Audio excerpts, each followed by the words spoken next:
ਸਤਿ ਸ਼੍ਰੀ ਅਕਾਲ। ਤੁਸੀਂ ਜੁੜੇ ਹੋਏ ਹੋ ਪੰਜਾਬੀ ਡੀਐਸਏ ਦੇ ਨਾਲ ਤੇ ਮੈਂ ਹਾਂ ਪ੍ਰਵੀਨ ਸ਼ਰਮਾ ਲੈ ਕੇ ਹਾਜ਼ਰ ਹਾਂ ਪ੍ਰੋਗਰਾਮ ਖਬਰ ਤੇ ਨਜ਼ਰ। ਖਬਰ ਤੇ ਨਜ਼ਰ ਪ੍ਰੋਗਰਾਮ ਦੇ ਵਿੱਚ ਕੀ ਅਹਿਮ ਤੇ ਕੀ ਖਾਸ ਖਬਰਾਂ ਨੂੰ ਲੈ ਕੇ ਚਰਚਾ ਕਰਨ ਦੇ ਲਈ ਜੁੜ ਚੁੱਕੇ ਨੇ ਪੰਜਾਬ ਤੋਂ ਸੀਨੀਅਰ ਪੱਤਰਕਾਰ ਦੀਪਕ ਸ਼ਰਮਾ ਚਨਾਰਥਲ ਜੀ। ਸ਼ਰਮਾ ਜੀ, ਸਤਿ ਸ਼੍ਰੀ ਅਕਾਲ, ਸਵਾਗਤ ਹੈ ਜੀ ਪੰਜਾਬੀ ਡੀਐਸਏ ਤੇ। ਸਤਿ ਸ਼੍ਰੀ ਅਕਾਲ ਪ੍ਰਵੀਨ ਜੀ, ਸਾਰੇ ਦਰਸ਼ਕਾਂ ਨੂੰ ਸਰੋਤਿਆਂ ਨੂੰ ਪਿਆਰ ਭਰੀ ਸਤਿ ਸ਼੍ਰੀ ਅਕਾਲ। ਸਤਿ ਸ਼੍ਰੀ ਅਕਾਲ ਜੀ। ਪ੍ਰੋਗਰਾਮ ਦੇ ਵਿੱਚ ਅੱਗੇ ਵਧਣ ਤੋਂ ਪਹਿਲਾਂ ਧੰਨਵਾਦ ਕਰਦੇ ਚਲੀਏ ਸਪਾਂਸਰਸ ਦਾ, ਜਿਹੜੇ ਜ਼ਰੀਆ ਬਣਦੇ ਨੇ ਇਹਨਾਂ ਪ੍ਰੋਗਰਾਮਾਂ ਨੂੰ ਤੁਹਾਡੇ ਤੱਕ ਪਹੁੰਚਾਉਣ ਦਾ। ਖਾਲਸਾ ਇੰਸ਼ੋਰੈਂਸ ਏਜੰਸੀ ਵਾਲੇ, ਜਿਨ੍ਹਾਂ ਤੋਂ ਤੁਸੀਂ ਹਰ ਤਰੀਕੇ ਦੀ ਇੰਸ਼ੋਰੈਂਸ ਲੈ ਸਕਦੇ ਹੋ। ਇੰਸ਼ੋਰੈਂਸ ਬਾਰੇ ਪਤਾ ਕਰਨ ਦੇ ਲਈ ਇਹਨਾਂ ਦਾ ਨੰਬਰ ਹੈ 408-272-2500। ਇਹ 1992 ਤੋਂ ਲਗਾਤਾਰ ਇੰਸ਼ੋਰੈਂਸ ਬਿਜ਼ਨਸ ਦੇ ਵਿੱਚ ਸ਼ਾਨਦਾਰ ਸੇਵਾਵਾਂ ਦੇ ਰਹੇ ਨੇ ਤੇ ਅਮਰੀਕਾ ਭਰ ਦੇ ਵਿੱਚ ਇੰਸ਼ੋਰੈਂਸ ਕਰਦੇ ਨੇ। ਓਬਾਮਾ ਕੇਅਰ, ਮੈਡੀਕੇਅਰ ਜਾਂ ਫਿਰ ਕਵਰਡ ਕੈਲੀਫੋਰਨੀਆ ਬਾਬਤ ਪਾਲਿਸੀ ਕਰਵਾਉਣ ਦੇ ਲਈ, ਸਲਾਹ ਲੈਣ ਦੇ ਲਈ ਅੱਜ ਹੀ ਕਾਲ ਕਰੋ 408-272-2500 ਤੇ। ਟਰਕੀਅਨ ਇਮੀਗ੍ਰੇਸ਼ਨ ਲਾ ਫਰਮ ਵਾਲੇ ਜੇ ਟਰਕੀਆਣਾ ਟੋਰਨੀ ਟਰਕੀਆਣਾ ਦੇ ਨਾਲ ਤੁਸੀਂ ਯੂਐਸ ਇਮੀਗ੍ਰੇਸ਼ਨ ਬਾਬਤ ਕੋਈ ਵੀ ਸਲਾਹ ਕਰਨੀ ਹੈ, ਕੋਈ ਵੀ ਸਵਾਲ ਪੁੱਛਣਾ ਤੇ ਇਹਨਾਂ ਦਾ ਨੰਬਰ ਹੈ 4159090503। ਗੁਰਦੀਪ ਸਿੰਘ ਬਿਰਦੀ ਕਲੋਵਿਸ, ਮਨਦੀਪ ਸਿੰਘ, ਸੰਦੀਪ ਕੌਰ ਸੈਨ ਹੋਜ਼ੇ, ਅਮਰੀਕ ਸਿੰਘ ਅਟਵਾਲ, ਜਰਨੈਲ ਸਿੰਘ ਯੂਬਾ ਸਿਟੀ, ਗੁਰਨਾਮ ਸਿੰਘ ਐਂਟੀਲੋਪ ਤੇ ਜਰਨੈਲ ਸਿੰਘ ਸਿਆਟਲ ਤੋਂ। ਇਹਨਾਂ ਸਾਰੇ ਹੀ ਸਪਾਂਸਰਸ ਦਾ ਬਹੁਤ ਬਹੁਤ ਧੰਨਵਾਦ। ਤੇ ਜੇਕਰ ਤੁਸੀਂ ਵੀ ਪੰਜਾਬੀ ਡੀਐਸਏ ਦੇ ਇਹਨਾਂ ਪ੍ਰੋਗਰਾਮਾਂ ਨੂੰ ਸਪਾਂਸਰ ਕਰਨਾ ਚਾਹੁੰਦੇ ਹੋ ਤਾਂ ਸਟੂਡੀਓ ਦਾ ਨੰਬਰ ਹੈ 408-272-5200। ਅੱਜ ਦਾ ਇਹ ਖਬਰ ਤੇ ਨਜ਼ਰ ਪ੍ਰੋਗਰਾਮ ਸਾਲ 2025 ਦੀ 2 ਅਕਤੂਬਰ ਦਾ ਪ੍ਰੋਗਰਾਮ ਹੈ ਤੇ ਦਿਨ ਅੱਜ ਵੀਰਵਾਰ ਹੈ। ਖਬਰਾਂ ਦੀ ਸ਼ੁਰੂਆਤ ਕਰੀਏ ਸ਼ਰਮਾ ਜੀ ਪੰਜਾਬ ਦੇ ਲਈ ਇੱਕ ਬੜੀ ਡਰਾਉਣੀ ਖਬਰ ਤੋਂ। ਇਹ ਨਹੀਂ ਕਹਿ ਰਹੇ ਆਪਾਂ ਡਰਾ ਨਹੀਂ ਰਹੇ ਲੋਕਾਂ ਤੋਂ, ਪਰ ਇੱਕ ਚਿੰਤਾਜਨਕ ਖਬਰ ਤੋਂ। ਪੰਜਾਬ ਦੇ ਵਿੱਚ ਹੜ੍ਹਾਂ ਦਾ ਖਤਰਾ ਕਹਿੰਦੇ ਫਿਰ ਤੋਂ ਬਣ ਗਿਆ ਜੀ। ਬਿਲਕੁਲ ਪ੍ਰਵੀਨ ਜੀ, ਇਹ ਡਰਾਉਣੀ ਖਬਰ ਹੀ ਹੈ। ਕੋਈ ਦੋ ਰਾਏ ਨਹੀਂ ਕਿ ਮੌਸਮ ਵਿਭਾਗ ਵੱਲੋਂ ਜਿਹੋ ਜੀ ਇਤਲਾਹ ਦਿੱਤੀ ਗਈ ਹੈ ਜੀ, ਜਿਹੋ ਜੀ ਡੈਮਾਂ ਤੋਂ ਰਿਪੋਰਟ ਆ ਰਹੀ ਹੈ, ਉਸ ਅਨੁਸਾਰ ਆਉਂਦੇ ਅਗਲੇ 2-3 ਦਿਨਾਂ ਦੇ ਦਰਮਿਆਨ ਪੰਜਾਬ 'ਚ ਇੱਕ ਵਾਰ ਫਿਰ ਹੜ੍ਹ ਦਾ ਖਤਰਾ ਮੰਡਰਾਉਣ, ਖਾਸ ਕਰਕੇ ਰਾਵੀ ਦੇ ਕਿਨਾਰੇ ਜਿਹੜੇ ਲੋਕ ਵੱਸਦੇ ਨੇ, ਜਿਹੜੇ ਪਿੰਡ ਵੱਸਦੇ ਨੇ, ਜਿਹੜੀ ਖੇਤ ਹੈ, ਉਹ ਸਾਰਾ ਕੁਝ ਪਰ ਜਿਹੜੇ ਅਜੇ ਉੱਭਰ ਰਹੇ ਨੇ ਹੜ੍ਹ ਦੀ ਮਾਰ ਚੋਂ, ਉਹਨਾਂ ਦੀ ਇੱਕ ਵਾਰ ਫਿਰ ਖਤਰਾ। ਕਿਉਂਕਿ ਦੱਸਿਆ ਜਾ ਰਿਹਾ ਕਿ ਜੇ ਮੈਂ ਅੱਜ ਗੱਲ ਕਰਾਂ, ਸਾਡੇ ਇੱਥੇ 3 ਅਕਤੂਬਰ ਸਵੇਰ ਚੜ੍ਹ ਗਈ ਆ ਜੀ ਜੀ, ਤੇ ਕਹਿੰਦੇ 4 ਅਕਤੂਬਰ ਤੋਂ ਉੱਪਰ ਭਾਰੀ ਮੀਂਹ ਪੈਣੇ ਆ ਤੇ 6 ਤੇ 7 ਤੋਂ ਰਣਜੀਤ ਸਾਗਰ ਡੈਮ ਰਾਹੀਂ ਪਾਣੀ ਸਾਨੂੰ ਵਾਧੂ ਛੱਡਣਾ ਪੈਣਾ। ਹੁਣੇ ਪਾਣੀ ਛੱਡਣਾ ਸ਼ੁਰੂ ਕਰਤਾ ਵੈਸੇ। ਸੋ ਭਾਖੜਾ ਡੈਮ ਤੋਂ ਵੀ ਅਜਿਹੀ ਇਤਲਾਹ ਰਹੀ ਆ, ਉਹਨਾਂ ਨੇ ਵੀ ਫਿਕਰ ਪ੍ਰਗਟਾਇਆ ਤੇ ਉਹਨਾਂ ਨੇ ਵੀ ਕੁਝ ਸੋਚਿਆ ਕਿ ਕੁਝ ਪਾਣੀ ਪਹਿਲਾਂ ਛੱਡੀਏ, ਤੇ ਉਧਰ ਰਣਜੀਤ ਸਾਗਰ ਡੈਮ ਤੋਂ ਮੈਨੂੰ ਪਤਾ ਲੱਗ ਰਿਹਾ ਕੁਝ ਪਾਣੀ ਛੱਡਣਾ ਸ਼ੁਰੂ ਹੋ ਗਿਆ ਜੀ, ਤੇ ਤਾਂ ਕਿ 6 ਤੇ 7 ਨੂੰ ਕਹਿੰਦੇ ਕਿ ਉੱਪਰ ਜਿਹੜਾ 4 ਤੋਂ ਬਾਅਦ ਮੀਂਹ ਪੈਣੇ ਆ, ਉਹਦਾ ਅਸਰ 6 ਤੇ 7 ਵਜੇ ਇਸ ਕਦਰ ਦਿਖੂਗਾ ਕਿ ਸ਼ਾਇਦ ਪਾਣੀ, ਉਹ ਕਹਿੰਦੇ ਕਿ ਜਿਹੜਾ ਸਿੱਧਾ ਡੈਮ ਚ ਆਉਣਾ ਤਾਂ ਆਉਣਾ ਹੀ ਆਉਣਾ। ਕੋਈ 33 ਦੇ ਕਰੀਬ ਖੱਡਾਂ ਨੇ ਜਿਨ੍ਹਾਂ ਰਾਹੀਂ ਹੋਰ ਪਾਣੀ ਆ ਸਕਦਾ, ਜਿਹੜਾ ਇੱਕ ਵਾਰ ਜਿਵੇਂ ਭਗਵੰਤ ਮਾਨ ਖੱਡਾਂ ਦੇ ਨਾਮ ਵੀ ਗਿਣਾ ਰਹੇ ਸੀ ਸਾਰੀਆਂ ਦੇ, ਹੈਨਾ, ਇਸ ਤਰੀਕੇ ਨਾਲ ਕਿ ਉਹਨਾਂ 'ਚ ਪਾਣੀ ਵੱਧ ਆਉਣਾ, ਉਹਦੇ ਕਾਰਨ ਰਣਜੀਤ ਸਾਗਰ ਡੈਮ ਦੇ ਰਾਹੀਂ ਫਿਰ ਪਾਣੀ ਛੱਡਣਾ ਪਿਆ ਤਾਂ ਖਤਰਾ ਵਧੂਗਾ ਜੀ। ਸੋ ਹੁਣ ਦੇਖਣ ਵਾਲੀ ਗੱਲ ਹੈ ਕਿ ਉਹਦਾ ਪ੍ਰਬੰਧ ਕਿਵੇਂ ਕਰਦੇ, ਉਹਦੀ ਤਿਆਰੀ ਕਿਵੇਂ ਕਰਦੇ ਆ, ਕਿਉਂਕਿ ਇਹ ਛੋਟਾ ਪਹਿਲੂ ਨਹੀਂ। ਅੱਜ ਤੁਸੀਂ ਪੁਰਾਣੀ ਮੁਸੀਬਤ ਚੋਂ ਉੱਭਰੇ ਨਹੀਂ ਹੋ ਤੇ ਉਹਦਾ ਮੁਆਵਜ਼ੇ ਸਹੀ ਮਿਲ ਨਹੀਂ ਰਹੇ, ਕੇਂਦਰ ਨਾਲ ਤੁਹਾਡੀ ਟਸਲ ਪੈ ਗਈ ਆ, ਹੈਨਾ। ਉਹ ਕਹੀ ਜਾਂਦਾ 12,000 ਕਰੋੜ ਹੈਗਾ, ਤੁਸੀਂ ਕਹਿੰਦੇ ਹੋ ਕਾਗਜ਼ਾਂ 'ਚ ਆਉਂ ਹੈ ਨੀਗਾ, ਹੈਨਾ। ਇੱਧਰ ਕੱਲ ਰਾਜਪਾਲ ਵੀ ਬੋਲਣ ਲੱਗ ਪਏ ਵੀ ਪਿਆ, ਤੁਸੀਂ ਉਹ ਚੋਂ ਕਿਉਂ ਨਹੀਂ ਖਰਚ ਲੈਂਦੇ, ਹੈਨਾ। ਰਾਜਪਾਲ ਇਹ ਕਹਿੰਦੇ ਰਾਜਪਾਲ ਵੀ ਕੇਂਦਰ ਦੀ ਬੋਲੀ ਬੋਲਦਾ, ਉਹਨੂੰ ਪੰਜਾਬ ਦੀ ਬੋਲਣੀ ਚਾਹੀਦੀ ਹੈ। ਸੋ ਇਹ ਤਾਂ ਰਾਜਨੀਤਿਕ ਲੜਾਈ 'ਚ ਪਏ ਨੇ ਤੇ ਥੱਲੇ ਵਾਲੇ ਲੋਕ ਆਪ ਮਹਾਰੇ ਆਪਣਾ ਸਿਰ ਕੱਜ ਰਹੇ ਨੇ, ਹੈਨਾ। ਮਤਲਬ ਸਹਿਯੋਗੀ ਦਲ ਪਹੁੰਚ ਗਏ, ਸੰਗਠਨ ਪਹੁੰਚ ਗਏ, ਸੰਸਥਾਵਾਂ ਪਹੁੰਚ ਗਈਆਂ, ਆਂਢ ਗੁਆਂਢ ਪਹੁੰਚ ਗਿਆ, ਹੈਨਾ। ਉਹ ਯੂਪੀ ਤੱਕ ਤੋਂ ਟਰੈਕਟਰ ਆ ਰਹੇ ਨੇ, ਮਤਲਬ ਇੰਨਾ ਨਾ ਲੰਬਾ ਸਫ਼ਰ ਤੈਅ ਕਰਕੇ ਵੀ ਅਸੀਂ ਵੀ ਸਾਥ ਦੇ ਕੇ ਜਾਣਾ। ਸੋ ਇਹ ਜਿਹੜੀ ਸਾਰੀ ਪ੍ਰਕਿਰਿਆ ਥੱਲੇ ਇਹ ਚੱਲ ਰਹੀ ਆ, ਪਰ ਜਿੱਦਾਂ ਹੀ ਮੌਸਮ ਵਿਭਾਗ ਦੀ ਸੰਬੰਧਿਤ ਧਿਰਾਂ ਦੀ ਇਹ ਖਬਰ ਸਾਹਮਣੇ ਆਈ, ਇਹਨੇ ਫਿਕਰ ਵਧਾ ਦਿੱਤਾ ਕਿ ਆਉਂਦੇ ਸਮੇਂ 'ਚ ਇਹਦਾ ਮਤਲਬ ਹੜ੍ਹ ਦਾ ਖਤਰਾ ਇੱਕ ਵਾਰ ਫਿਰ ਮੰਡਰਾਉਣ ਲੱਗੇ। ਹਾਂਜੀ ਬਿਲਕੁਲ, ਤੇ ਆਪਾਂ ਇਹ ਉਮੀਦ ਵੀ ਕਰਦੇ ਹਾਂ ਸ਼ਰਮਾ ਜੀ ਵੀ ਇਹਨਾਂ ਨੇ ਪੁਰਾਣੀਆਂ ਚੀਜ਼ਾਂ ਤੋਂ ਸਬਕ ਸਿੱਖਿਆ ਹੋਣਾ, BBMB ਨੇ ਵੀ ਸਿੱਖਿਆ ਹੋਣਾ, ਹੋਰ ਜਿਹੜੇ ਬਾਕੀ ਦੇ ਡੈਮ ਨੇ ਉਹਨਾਂ ਨੇ ਵੀ ਸਿੱਖਿਆ ਹੋਣਾ, ਔਰ ਇਹ ਲੋਕਾਂ ਲਈ ਇੰਨੀ ਭਿਆਨਕ ਨਹੀਂ ਹੋਊਗੀ। ਅੱਜ ਫੇਰ ਮੈਂ ਇੱਕ ਮੌਸਮ ਦੀ ਰਿਪੋਰਟ ਪੜ੍ਹ ਰਿਹਾ ਸੀਗਾ, ਉਹਨਾਂ ਨੇ ਬਹੁਤ ਵੱਡੀ ਪੇਸ਼ੀਨਗੋਈ ਕੀਤੀ ਹੈ ਔਰ ਬਹੁਤ ਪੁਖਤਾ ਪੰਜਾਬ ਦੇ ਵਿੱਚ ਰਿਕਾਰਡ ਮੀਂਹ ਪੈਣ ਨੂੰ ਲੈ ਕੇ। ਸੋ ਹੁਣੇ ਤੋਂ ਵੇਲੇ ਨੂੰ ਸਾਂਭਣ ਦਾ, ਹੁਣੇ ਤੋਂ ਵੇਲਾ ਲੋਕਾਂ ਦੇ ਨਾਲ ਖੜਨ ਦਾ, ਹੁਣੇ ਤੋਂ ਵੇਲਾ ਪ੍ਰਬੰਧਨ ਕਰਨ ਦਾ ਅਸਲ ਦੇ ਵਿੱਚ ਜੀ। ਅਗਲੀ ਖਬਰ ਦੇ ਵੱਲ ਵਧੀਆ ਸ਼ਰਮਾ ਜੀ, ਗੱਲ ਕਰੀਏ ਪੰਜਾਬ ਦੇ ਸਰਕਾਰ ਦੇ ਇੱਕ ਹੋਰ ਮੰਤਰੀ ਦੀ। ਕਹਿੰਦੇ ਲਗਾਤਾਰ ਇੱਕ ਤੋਂ ਬਾਅਦ ਇੱਕ ਵਿਕਟ ਡਿੱਗ ਰਹੀ ਹੈ ਤੇ ਪੰਜਾਬ ਸਰਕਾਰ ਦਾ ਇੱਕ ਹੋਰ ਮੰਤਰੀ ਘਿਰ ਗਿਆ ਜੀ। ਪ੍ਰਵੀਨ ਜੀ, ਇਹ ਕਮਾਲ ਹੈ ਕਿ 3.5 ਪੌਣੇ 4 ਸਾਲਾਂ ਦੇ ਵਿੱਚ ਜਿੰਨੇ MLA, ਮੰਤਰੀ, ਲੀਡਰ ਆਮ ਆਦਮੀ ਪਾਰਟੀ ਦੇ ਘਿਰੇ, ਇੰਨੇ ਕਿਸੇ ਦੇ ਨਹੀਂ ਘਿਰੇ। ਇੱਕ ਤਾਂ ਸਾਡੇ ਸਮਾਜ ਦਾ ਜਿਹੜਾ ਇੱਕ ਪੱਖ ਹੋਰ ਹੈ, ਹੁਣ ਭ੍ਰਿਸ਼ਟਾਚਾਰ ਨੂੰ ਤਾਂ ਉਹ ਮੁੱਦਾ ਹੀ ਨਹੀਂ ਸਮਝਦਾ ਜੀ। ਉਹਨਾਂ ਨੂੰ ਲੱਗਦਾ ਕਿ ਚੱਲ ਇਹ ਕੋਈ ਮਸਲਾ ਨਹੀਂਗਾ, ਕਿਉਂਕਿ ਅਸੀਂ ਜਿਵੇਂ ਭ੍ਰਿਸ਼ਟਾਚਾਰ ਬਿਲਕੁਲ। ਨੂੰ ਅਪਣਾ ਲਿਆ, ਹੂੰ, ਇਹ ਅਸਰ ਹੈਗਾ। ਹੂੰ, ਭ੍ਰਿਸ਼ਟਾਚਾਰ ਤੋਂ ਤਾਂ ਘਿਰੇ ਹੀ ਘਿਰੇ ਨੇ, ਕਈ ਉਹ ਤੋਂ ਬਿਨਾਂ ਜਿਹੜੇ ਮਾਮਲਿਆਂ 'ਚ ਘਿਰੇ ਨੇ, ਫਿਰ ਉਹਦਾ ਜਵਾਬ ਤਾਂ ਦੇ ਦੇਣਾ। ਹੂੰ, ਜੇ ਇਹਨਾਂ ਨੂੰ ਲੱਗਦਾ ਕਿ ਭ੍ਰਿਸ਼ਟਾਚਾਰ ਤਾਂ ਸਾਡਾ ਗਰੰਟਡ ਅਧਿਕਾਰ ਬਣ ਗਿਆ, ਸਹੀ ਗੱਲ ਹੈ। ਉਹ ਤੋਂ ਬਿਨਾਂ ਜਿਹੜੇ ਘਿਰੇ ਨੇ, ਹੈ ਨਾ, ਕੋਈ ਵੀਡੀਓ ਦੇ ਮਾਮਲੇ ਦੇ ਵਿੱਚ, ਕੋਈ ਛੇੜਖਾਨੀ ਦੇ ਮਾਮਲੇ ਦੇ ਵਿੱਚ, ਕੋਈ ਬਲਾਤਕਾਰ ਵਾਲੇ ਮਾਮਲੇ 'ਚ, ਹੂੰ, ਹੈ ਨਾ, ਹੂੰ, ਕੋਈ ਮਤਲਬ ਕਿਸੇ ਹੋਰ ਨਾਲ ਮੂੰਹ ਕਾਲਾ ਕਰਨ ਦੇ ਮਾਮਲਿਆਂ 'ਚ, ਇਹਨੇ ਕਿੰਨੇ ਹੀ ਪਹਿਲੂ ਨੇ ਇਹਨਾਂ ਦੇ। ਹੁਣ ਪਠਾਨ ਮਾਜਰਾ ਚਾਹੇ ਕਹਿੰਦਾ ਕਿ ਮੈਂ ਤਾਂ ਸਿਆਸੀ ਲੜਾਈ ਵਿੱਢੀ ਸੀ ਤਾਂ ਮੇਰੇ ਤੇ ਕਾਰਵਾਈ ਹੋਈ ਆ, ਹੂੰ, ਪਰ ਜੋ ਮਰਜ਼ੀ ਰਿਕਾਰਡ 'ਚ ਤਾਂ ਅਗਲੇ ਤੇ ਪਰਚਾ ਚੜ੍ਹ ਗਿਆ ਨਾ ਇੱਕ ਵਾਰ ਬਲਾਤਕਾਰ ਦਾ, ਹੂੰ, ਤੇ ਅਜੇ ਤੱਕ ਉਹਨੂੰ ਜ਼ਮਾਨਤ ਨਹੀਂ ਆ। ਉਹ ਸੁਣਵਾਈ ਉਹਦੀ ਫਿਰ ਪਟਿਆਲਾ ਜ਼ਿਲ੍ਹਾ ਅਦਾਲਤ ਵਾਲੀ 6 ਤਰੀਕ ਤੇ ਚਲੀ ਗਈ। ਉਹਦੀ ਪਤਨੀ ਕਹਿ ਰਹੀ ਹੈ ਕਿ ਮੈਨੂੰ ਬੰਦ ਕਰਕੇ ਰੱਖਿਆ ਵਾ, ਡਾਕਟਰਾਂ ਨੂੰ ਇਲਾਜ ਕਰ ਦਿੱਤਾ ਜਾਂਦਾ, ਨਾ ਮੈਨੂੰ ਕਿਸੇ ਨੂੰ ਮਿਲਣ ਦਿੱਤਾ ਜਾਂਦਾ। ਉਹਨੇ ਵੀ ਪਟੀਸ਼ਨ ਪਾਈ ਵੀ, ਉਹਦੀ ਵੀ ਸੁਣਵਾਈ 6 ਤਰੀਕ ਨੂੰ ਹੈ। ਪਰ ਇੱਕ ਹੋਰ ਇਹਨਾਂ ਦੇ ਮੰਤਰੀ, ਮੁੱਖ ਮੰਤਰੀ ਭਗਵੰਤ ਮਾਨ ਦੀ ਕੈਬਨਿਟ ਦੇ ਮੰਤਰੀ ਡਾਕਟਰ ਬਲਵੀਰ ਸਿੰਘ, ਜਿਹੜੇ ਸਿਹਤ ਮੰਤਰੀ ਨੇ, ਉਹ ਜਿਨਸੀ ਸ਼ੋਸ਼ਣ ਮਾਮਲੇ 'ਚ ਕਰੇ ਜੀ। ਇੱਕ ਔਰਤ ਸ਼ਵੇਤਾ ਜਿੰਦਲ ਨਾਂ ਦੀ, ਜਿਹੜੀ ਇਹਨਾਂ ਦੀ ਮਹਿਲਾ ਵਿੰਗ ਦੀ, ਆਮ ਆਦਮੀ ਪਾਰਟੀ ਮਹਿਲਾ ਵਿੰਗ ਦੀ ਦਿਹਾਤੀ ਦੀ ਪ੍ਰਧਾਨ ਰਹੀ ਆ, ਜ਼ਿਲ੍ਹਾ ਯੋਜਨਾ ਬੋਰਡ ਦੀ ਮੈਂਬਰ ਰਹੀ ਆ।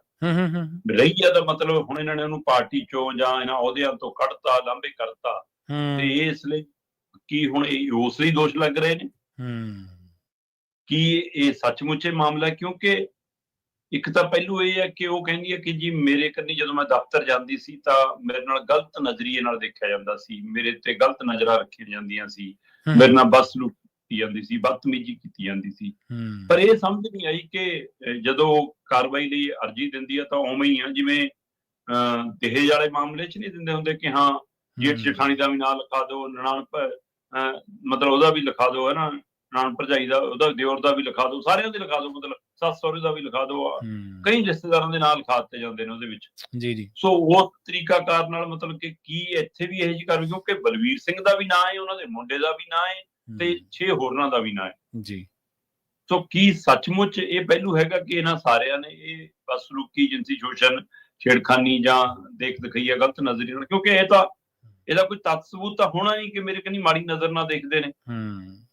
ਇਹ ਤਾਂ ਤੁਸੀਂ ਉੱਥੇ ਪ੍ਰਗਟਾ ਹੀ ਸਕਦੇ ਹੋ, ਔਰ ਔਰਤ ਕੋਲੇ ਸ਼ਕਤੀ ਹੈਗੀ ਆ ਕਿ ਉਹ ਨਜ਼ਰ ਪਛਾਣ ਲੈ। ਸਹੀ ਹੈ, ਇਹ ਉਹਦੇ ਕੋਲ ਕੁਦਰਤੀ ਤਾਕਤ ਹੈ, ਉਹਦੇ ਕੋਲ ਅਜਿਹੀ। ਤੇ ਹੁਣ ਇਹ ਬਲਬੀਰ ਸਿੰਘ ਲਈ ਚੁਣੌਤੀ ਹੋਏਗੀ ਕਿ ਉਹ ਇਹ ਜਿਹੇ ਦੋਸ਼ਾਂ ਦਾ ਖੰਡਨ ਕਿਵੇਂ ਕਰਦੇ ਨੇ, ਤੇ ਬੀਬੀ ਲਈ ਚੁਣੌਤੀ ਹੋਏਗੀ ਉਹਨਾਂ ਨੂੰ ਸਾਬਤ ਕਿਵੇਂ ਕਰਦੀ ਅਦਾਲਤ।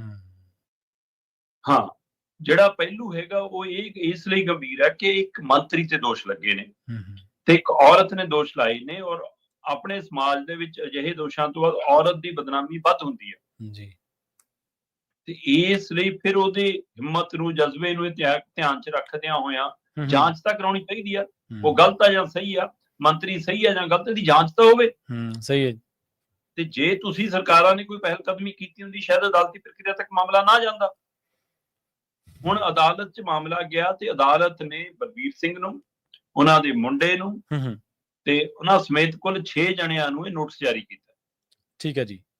ਤੇ ਉਹਨਾਂ ਨੂੰ ਨੋਟਿਸ ਜਾਰੀ ਕਰਕੇ 23 ਅਕਤੂਬਰ ਨੂੰ ਪੇਸ਼ ਹੋਣ ਲਈ ਕਹਿ ਦਿੱਤਾ। ਜੀ। ਮੈਂ ਦੱਸ ਦਿਆਂ, ਇਹ ਨੋਟਿਸ ਹੈ ਜੀ, ਕੋਈ ਸੰਮਨ ਨਹੀਂ ਹੈ ਜੀ।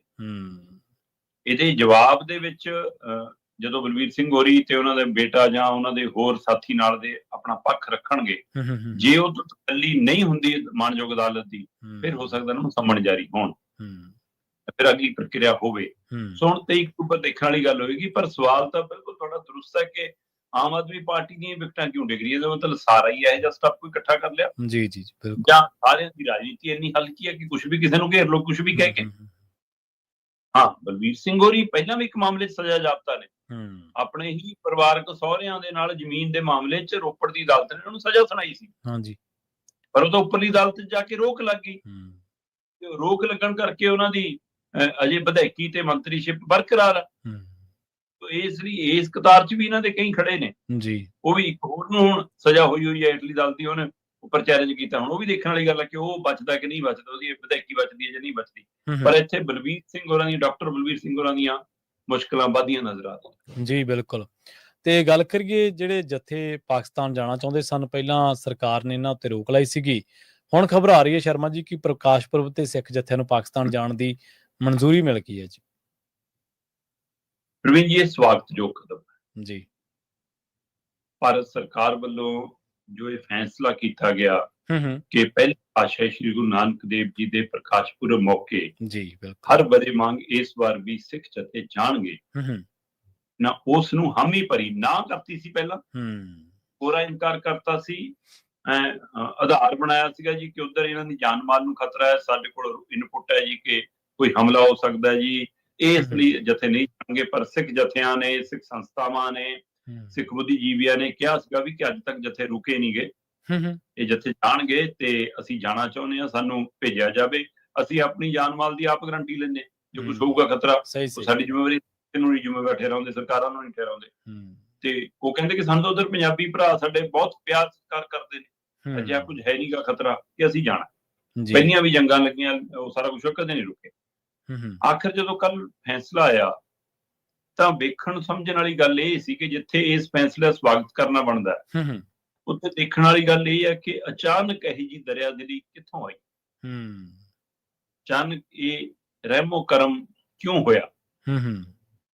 ਕੀ ਸਿੱਖ ਭਾਵਨਾਵਾਂ ਦੀ ਕਦਰ ਹੋਈ ਹੈ ਜੀ? ਸਹੀ। ਕੀ ਉਹਨਾਂ ਨੇ ਨਾਨਕ ਨਾਮ ਲੈਵਾ ਸੰਗਤ ਦੀਆਂ ਭਾਵਨਾਵਾਂ ਨੂੰ ਪਛਾਣਿਆ ਇਸ ਲਈ ਹੈ, ਜਾਂ ਇਹਦੇ ਵਿੱਚੋਂ ਉਹਨਾਂ ਨੂੰ ਸਿੱਖੀ ਦੇ ਨੇੜੇ ਜਾਣ ਦਾ ਪਹਿਲਾਂ ਰੋਕ ਲਾਓ, ਫਿਰ ਉਹਨੂੰ ਬਹਾਲ ਕਰਕੇ ਵਾਹਵਾ ਹੀ ਖੱਟੋ ਤੇ ਲਓ ਜੀ ਇੱਥੇ ਮਤਲਬ ਜੱਗੋ 13ਵਾਂ ਜੀ ਐਂ ਸਿੱਧੇ ਚਲੇ ਜਾਂਦੇ, ਸ਼ਾਇਦ ਕੋਈ ਗੱਲ ਹੀ ਨਾ ਹੁੰਦੀ, ਫਿਰ ਸ਼ਾਇਦ ਕੋਈ ਗੱਲ ਹੀ ਨਾ ਹੁੰਦੀ। ਬਿਲਕੁਲ ਹੈ ਨਾ, ਕਿ ਮਤਲਬ ਪਹਿਲਾਂ GST ਲਾ ਕੇ ਟੈਕਸ ਲਾ ਕੇ ਲੋਕਾਂ ਦਾ ਗਲ ਘੁੱਟੋ, ਫਿਰ ਥੋੜੀ ਜਿਹੀ ਟਰ ਦੇ ਕੇ ਕਹੋ ਕਿ ਲੈ ਅਸੀਂ ਜਾਨ ਬਚਾਤੀ ਥੋੜੀ, ਦੇਖੋ ਅਸੀਂ ਉਹ ਬਚਾਈ ਹੈ ਨਾ। ਇਹ ਉਸੇ ਤਰੀਕਾ ਨਾਲ ਕਰਤਾ ਨਹੀਂ ਕਿਤੇ ਕਿਹਾ ਕਿ ਪਹਿਲਾਂ ਆਪ ਹੀ ਰੋਕ ਲਈ ਤੇ ਹੁਣ ਬਹਾਲ ਹੋ ਕੇ ਇਹ ਖੁਸ਼ ਕਰਨ ਦੀ ਕਵਾਇਦ ਹੋਵੇ ਕਿ ਸਿੱਖਾਂ ਨੂੰ ਦੇਖੋ ਜੀ ਮੋਦੀ ਜੀ ਨੇ ਇਹ ਰਹਿਮ ਕੀਤਾ।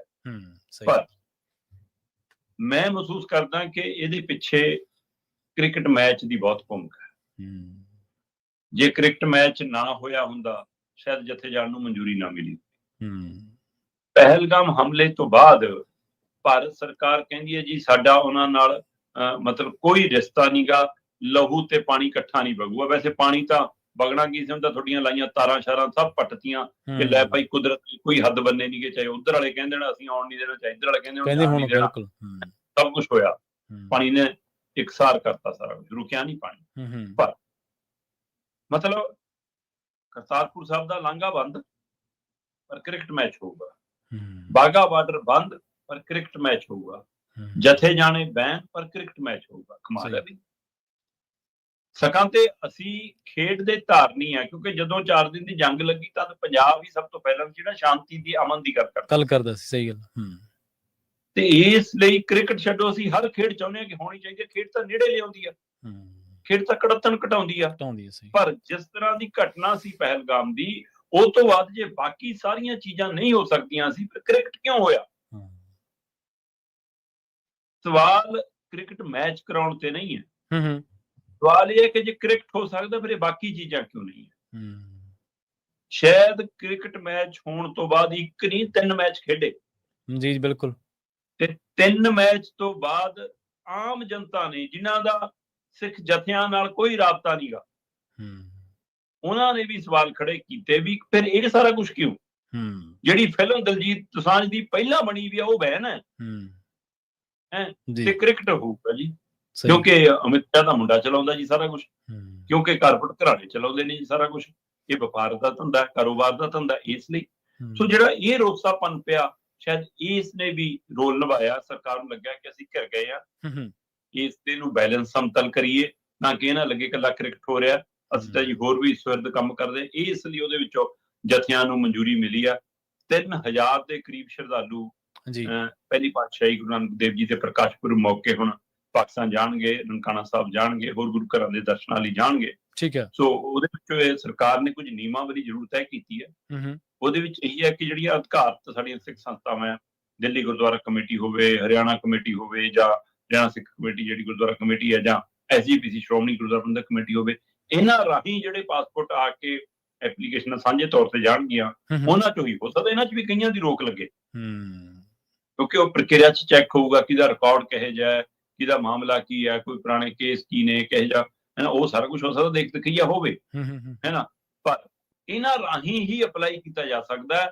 ਜੇਕਰ ਕੋਈ ਸਿੱਧਾ ਆਪਣੇ ਆਪ ਚਾਹਵੇ ਕਿ ਮੈਂ ਵੀਜ਼ਾ ਲੈ ਕੇ ਚਲਾ ਜਾਵਾਂਗਾ ਜੀ, ਉਹਦੇ ਤੇ ਰੋਕ ਹੈਗੀ ਜੀ। ਸੋ ਇਸ ਲਈ SGPC ਕੋਲ ਮੇਰਾ ਖਿਆਲ 1900 ਦੇ ਕਰੀਬ ਪਾਸਪੋਰਟ ਆਏ ਹੋਏ ਨੇ ਹੂੰ ਹੂੰ ਤੇ ਬਾਕੀ ਪਾਸਪੋਰਟ ਦਿੱਲੀ ਕਮੇਟੀ ਕੋਲ, ਹਰਿਆਣਾ ਕਮੇਟੀ ਕੋਲ ਵੀ ਹੋਣਗੇ। ਸੋ 3000 ਦੇ ਕਰੀਬ ਸ਼ਰਧਾਲੂਆਂ ਦੇ ਸ਼ਰਧਾਲੂ ਨੇ ਜਿਹੜੇ ਇਹਨਾਂ ਜਥਿਆਂ 'ਚ ਜਾਣਗੇ। ਸੋ ਇਹ ਸਵਾਗਤਯੋਗ ਕਦਮ ਹੈ ਜੀ, ਚਾਹੇ ਇਹ ਇਸ ਡਰ 'ਚੋਂ ਹੋਵੇ ਕਿ ਸਾਡੇ ਖਿਲਾਫ ਭਰੋਸਾ ਪਨਪ ਰਿਹਾ, ਚਾਹੇ ਇਹ ਭਾਵਨਾ ਨੂੰ ਪਹਿਚਾਣ ਕੇ ਹੋਵੇ, ਤੇ ਚਾਹੇ ਮੈਂ ਕਹਿੰਦਾ ਦੇ ਪਿੱਛੇ ਸਿਆਸਤ ਵੀ ਹੋਵੇ।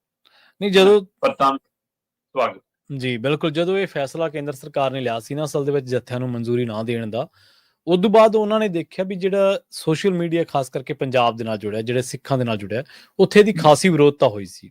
ਫਿਰ ਉਹਨਾਂ ਨੂੰ ਲੱਗਿਆ ਵੀ ਇਹ ਤਾਂ ਆਪਾਂ ਪੁੱਠਾ ਕਰ ਬੈਠੇ ਹਾਂ, ਵੀ ਇੱਕ ਪਾਸੇ ਤਾਂ ਅਸੀਂ ਇਹ ਗੱਲ ਇਹ ਪ੍ਰਭਾਵ ਸਿਰਜਦੇ ਹਾਂ, ਪ੍ਰਧਾਨ ਮੰਤਰੀ ਤਾਂ ਸਿੱਖਾਂ ਲਈ ਯਤਨਸ਼ੀਲ ਹੀ ਬਹੁਤ ਨੇ, ਤੇ ਦੂਜੇ ਪਾਸੇ ਆਪਾਂ ਉਹਨਾਂ ਨੂੰ ਰੋਕ ਰਹੇ ਹਾਂ, ਫਿਰ ਆਪਾਂ ਕਿਹੜਾ ਮੂੰਹ ਲੈ ਕੇ ਲੋਕਾਂ ਦੇ ਵਿੱਚ ਜਾਵਾਂਗੇ। ਤਾਂ ਫਿਰ ਉਹਨਾਂ ਨੂੰ ਸ਼ਾਇਦ ਪੁਨਰ ਵਿਚਾਰ ਤੋਂ ਬਾਅਦ ਇਹ ਸੁਹਿਰਦ ਫੈਸਲਾ ਉਹਨਾਂ ਨੇ ਲੈ ਲਿਆ ਕਿ ਮਨਜ਼ੂਰੀ ਦੇਤੀ ਹੈ। ਨਵਜੋਤ ਹੋ ਸਿੱਧੂ ਸਕਦਾ ਹਾਂਜੀ ਹਾਂਜੀ ਕਿ ਬੀਜੇਪੀ ਦੇ ਵਿੱਚ ਜਿਹੜੇ ਸਿੱਖ ਲੀਡਰ ਹੈਗੇ ਨੇ, ਹਾਂਜੀ ਉਹਨਾਂ ਤੇ ਵੀ ਦਬਾਅ ਹੋਵੇ, ਬਿਲਕੁਲ ਉਹਨਾਂ ਨੇ ਵੀ ਕੋਈ ਆਪਣੀ ਗੱਲ ਰੱਖੀ ਭੂਮਿਕਾ ਹੋਵੇ। ਨਿਭਾਈ ਹੋਵੇ, ਬਿਲਕੁਲ ਸਹੀ। ਵੈਸੇ ਮੈਨੂੰ ਪਤਾ ਨਹੀਂਗਾ ਕਿ ਅਮਿਤ ਸ਼ਾਹ ਤੇ ਮੋਦੀ ਕਿੰਨੀ ਕੁ ਸੁਣਦੇ ਨੇ ਕਿਸੇ ਦੀ, ਹੈ ਨਾ, ਸਹੀ ਹੈ। ਫਿਰ ਵੀ ਪਰ ਜਿਸ ਤਰ੍ਹਾਂ ਇਹ ਜਥਿਆਂ ਲਈ ਲਾਂਘਾ ਖੁੱਲਿਆ, ਮੈਨੂੰ ਲੱਗਦਾ ਪਹਿਲਗਾਮ ਹਮਲੇ ਤੋਂ ਬਾਅਦ ਪਹਿਲੀ ਵਾਰ ਹੈ ਕਿ ਇੱਕ ਦੂਸਰੇ ਦੀ ਧਰਤੀ ਤੇ ਆਦਾਨ ਪ੍ਰਦਾਨ ਹੋਣਾ ਇਸ ਤਰ੍ਹਾਂ ਸਿੱਧੇ ਰੂਪ 'ਚ। ਵੈਸੇ ਉਹ ਇਹਨਾਂ ਦੀਆਂ ਜਿਹੜੀਆਂ ਮੁਦਰਾ ਪੋਰਟ ਵਰਗੀਆਂ ਨੇ, ਉੱਥੋਂ ਤਾਂ ਕਾਰੋਬਾਰ ਚੱਲੀ ਜਾਂਦਾ, ਪਰ ਏਦਾਂ ਮਨੁੱਖੀ ਤੌਰ ਤੇ ਜਿਹੜਾ ਰਾਬਤਾ ਉਹ ਪਹਿਲੀ ਵਾਰ ਹੈ। ਤਾਂ ਇਹ ਤੋਂ ਬਾਅਦ ਮੈਂ ਉਮੀਦ ਕਰਦਾ ਕਰਤਾਰਪੁਰ ਸਾਹਿਬ ਦਾ ਲਾਂਘਾ ਵੀ ਜਲਦ। ਹਾਂਜੀ ਬਿਲਕੁਲ, ਬੇਸ਼ੱਕ ਉਹਨਾਂ ਨੇ ਸਿਆਸੀ ਜੋੜ ਤੋੜ ਤੋਂ ਹੀ ਲਿਆ ਫੈਸਲਾ, ਪਰ ਫਿਰ ਵੀ ਚੰਗਾ ਫੈਸਲਾ ਕਹਿ ਸਕਦੇ ਹਾਂ। ਗੱਲ ਕਰੀਏ ਨਵਜੋਤ ਸਿੱਧੂ ਦੀ, ਕਹਿੰਦੇ ਸਿਆਸੀ ਪਾਰੀ ਦੀ ਸ਼ੁਰੂਆਤ ਇੱਕ ਵਾਰ ਫਿਰ ਤੋਂ ਕਰਨ ਜਾ ਰਹੇ ਨੇ ਜੀ। ਜਦੋਂ ਅਨਿਲ ਜੋਸ਼ੀ ਨੂੰ ਇੱਥੇ ਚੰਡੀਗੜ੍ਹ 'ਚ ਸ਼ਾਮਲ ਕੀਤਾ ਗਿਆ ਜੀ, ਤਾਂ ਬੀਬੀ ਨਵਜੋਤ ਕੌਰ ਸਿੱਧੂ ਆਈ ਸੀ, ਤੇ ਆਪਾਂ ਉਹਦਾ ਮਾੜਾ ਜਿਹਾ ਜ਼ਿਕਰ ਵੀ ਕਰ ਰਹੇ ਸੀ ਕਿ ਵੀ ਉਹਨੇ ਵੀ ਇੱਛਾ ਪ੍ਰਗਟਾਈ ਆ ਕਿ ਮੈਂ ਵੀ ਚੋਣ ਤਾਂ ਲੜਨੀ ਆ। ਪਰ ਪਹਿਲੂ ਇਹ ਹੋਇਆ ਕਿ ਜਦੋਂ ਅਨਿਲ ਜੋਸ਼ੀ ਨੂੰ ਸ਼ਾਮਲ ਕਰਨਾ ਸੀ ਤਾਂ ਅੰਮ੍ਰਿਤਸਰ ਦੀ ਕਾਂਗਰਸ ਲੀਡਰਸ਼ਿਪ ਲਗਭਗ ਸਾਰੀ ਚੰਡੀਗੜ੍ਹ ਆਈ ਜੀ। ਜਿੰਨੀ ਲੀਡਰਸ਼ਿਪ ਆਈ ਉਹਨਾਂ 'ਚ ਮੌਜੂਦਾ MP ਤੋਂ ਲੈ ਕੇ ਸਾਬਕਾ ਮੰਤਰੀ, ਇਹਨਾਂ ਦੇ MLA ਸਾਬਕਾ ਜਾਂ ਵੱਖ-ਵੱਖ ਹਲਕਿਆਂ ਦੇ ਲੀਡਰ, ਹੋਰ ਕਿਉਂਕਿ ਜੋਸ਼ੀ ਨਾਲ ਦੇ ਸਮਰਥਕ ਵੀ ਆਏ, ਕੁਝ ਹੋਰ ਲੀਡਰਾਂ ਦੇ ਸਮਰਥਕ ਵੀ ਆਏ। ਤੋਂ ਵੱਡੀ ਗਿਣਤੀ 'ਚ ਅੰਮ੍ਰਿਤਸਰ ਤੋਂ ਕਾਂਗਰਸ ਲੀਡਰਸ਼ਿਪ ਚੰਡੀਗੜ੍ਹ ਆਈ ਜੀ। ਜੀ ਆਉਂਦੇ ਹੋਏ ਉਹਨਾਂ ਦੀ ਗੱਡੀ 'ਚ ਸਿਰਫ ਅਨਿਲ ਜੋਸ਼ੀ ਚਰਚਾ 'ਚ ਸੀ। ਠੀਕ ਹੈ, ਕਿ ਵੀ ਇਹਨੂੰ ਐਡਜਸਟ ਕਿਵੇਂ ਕਰਨਗੇ, ਜਿਹੜੇ ਹਲਕੇ ਤੋਂ ਇਹ ਲੜਦਾ ਰਿਹਾ ਉੱਥੋਂ ਤਾਂ ਹੁਣ ਕੁਬਰ ਵਿਜੇ ਪ੍ਰਤਾਪ ਹੈ, ਆਪਣਾ ਦੱਸੀ ਲੜਦਾ ਇੱਥੋਂ, ਤਾਂ ਫਿਰ ਇਹ ਕੀ ਬਣੂਗਾ, ਇਹ ਜੇ ਇਸ ਹਲਕੇ ਤੋਂ ਨਹੀਂ ਤਾਂ ਕਿਹੜੇ ਹਲਕੇ 'ਚ ਵੜਨਗੇ, ਕਿਸੇ ਹੋਰ ਦੀ ਛੁੱਟੀ ਨਾ ਹੋ ਜਾਵੇ, ਸਾਰਾ ਜੋੜ ਪ੍ਰਤਾਪ, ਮਤਲਬ ਕਿ ਅਨਿਲ ਜੋਸ਼ੀ ਦੀ ਚਰਚਾ ਹੁੰਦੀ ਆਈ।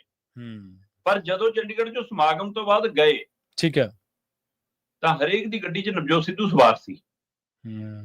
ਤਾਂ ਸਾਰੇ ਕਾਂਗਰਸੀ ਜਿਹੜੇ ਵੀ ਜਿੱਥੇ ਨੂੰ ਵੀ ਗਏ, ਇਕੱਲੇ ਅੰਮ੍ਰਿਤਸਰ ਨੂੰ ਛੱਡੋ, ਸਾਰੇ ਨਵਜੋਤ ਸਿੱਧੂ ਦੀ ਚਰਚਾ, ਕਿਉਂਕਿ ਡਰ ਤਾਂ ਸਾਰਿਆਂ ਨੂੰ ਪੈ ਗਿਆ ਵੀ ਜੇ ਬੀਬੀ ਨਵਜੋਤ ਕੌਰ ਸਿੱਧੂ ਕਹਿ ਰਹੀ ਆ ਕਿ ਮੇਰੀ ਤਿਆਰੀ ਆ, ਮੈਂ ਤਾਂ ਚੋਣ ਲੜਨੀ ਓ ਲੜਨੀ ਆ, ਸਹੀ ਹੈ, ਟਿਕਟ ਚਾਹੇ ਦਿਓ ਚਾਹੇ ਨਾ ਦਿਓ, ਮੈਂ ਤਾਂ ਪੂਰਬੀ ਅੰਮ੍ਰਿਤਸਰ ਦਾ ਮੇਰੀ ਤਿਆਰੀ ਆ।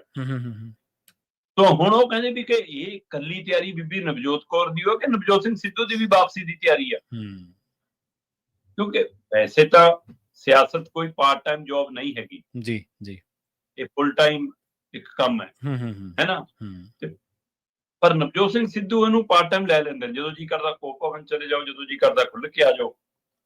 ਹਾਂ, ਜਿੱਥੋਂ ਤੱਕ ਬੀਬੀ ਨਵਜੋਤ ਕੌਰ ਸਿੱਧੂ ਦਾ ਮੈਨੂੰ ਲੱਗਦਾ ਕਿ ਸਵਾਗਤ ਕਰਨਾ ਬਣਦਾ, ਕਿ ਉਹਨੇ ਜਿਸ ਦ੍ਰਿੜਤਾ ਨਾਲ ਇਹ ਐਲਾਨ ਵੀ ਕੀਤਾ ਔਰ ਜਿਸ ਦੌਰ ਚੋਂ ਲੰਘ ਕੇ ਆਏ ਨੇ ਜੀ, ਹੈ ਨਾ, ਉਸ ਤੋਂ ਬਾਅਦ ਅਜਿਹਾ ਮਤਲਬ ਬੁਲੰਦੀ ਵਾਲੀ ਗੱਲ ਕਰਨੀ, ਹਿੰਮਤ ਵਾਲੀ ਗੱਲ ਕਰਨੀ, ਇਹ ਤਾਂ ਉਹਨੂੰ ਦਾਦ ਦੇਣੀ ਬਣਦੀ ਆ।